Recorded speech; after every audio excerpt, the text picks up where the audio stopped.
بسم اللہ الرحمن الرحیم۔ السلام علیکم پیارے بچوں،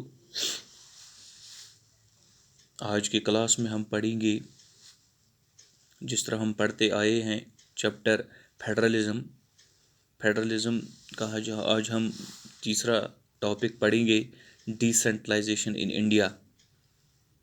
آج ہم ایک نیا ٹاپک شروع کریں گے جس ٹاپک کا نام ہے ڈیسینٹرلائزیشن ان انڈیا۔ اس سے پہلے ہم نے پڑھا ہے what makes India a federal country, centre state relations پڑھا ہے۔ اب ہم ایک نیا ٹاپک شروع کریں گے جس ٹاپک کا نام ہے ڈیسینٹرلائزیشن ان انڈیا۔ پیارے بچوں، پہلے آپ کو یہ سمجھنا ہوگا ڈیسینٹرلائزیشن کا مطلب کیا ہوتا ہے۔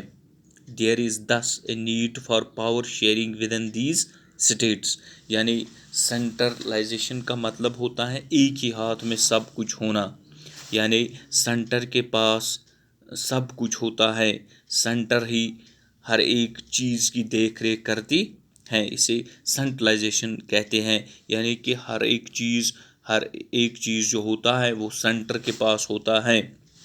سینٹر سے پاورز کو ڈائلیوٹ کرنا، اس سے ڈیسینٹرلائزیشن کہتے ہیں۔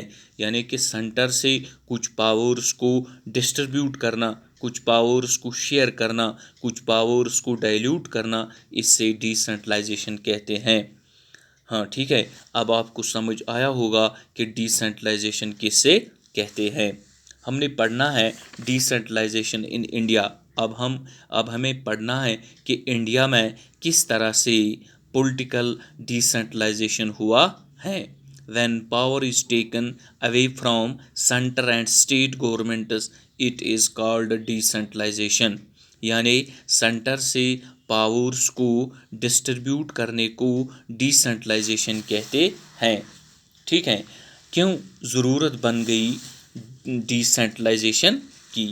کیوں ضرورت بن گئی؟ یعنی کہ ڈیسینٹرلائزیشن کی ضرورت کیوں بن گئی؟ جس طرح میں نے آپ کو بتایا کہ کس طرح سے پولیٹیکل ڈیسینٹرلائزیشن ہوا ہے ہمارے ملک میں۔ ٹھیک ہے، اس کے ساتھ ساتھ آپ کو یہ بھی سمجھنا ہوگا کہ کیوں ضرورت بن گئی ہمیں ڈیسینٹرلائزیشن کی۔ The need for decentralisation was recognised in our constitution. Power to the level of villages and towns, panchayats in villages and municipalities in urban areas were set up in all the states۔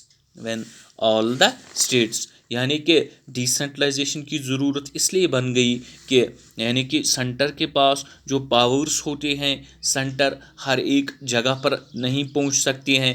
Centre اتنا بہت بڑا ملک ہوگا، بہت سارے status ہوں گے، بہت سارے یوٹیز ہوں گے، ان ساری جگہوں پر جو کام ہوتا ہے، جو سسٹم ہوتا ہے چلانے کا، وہ تھم جاتا ہے۔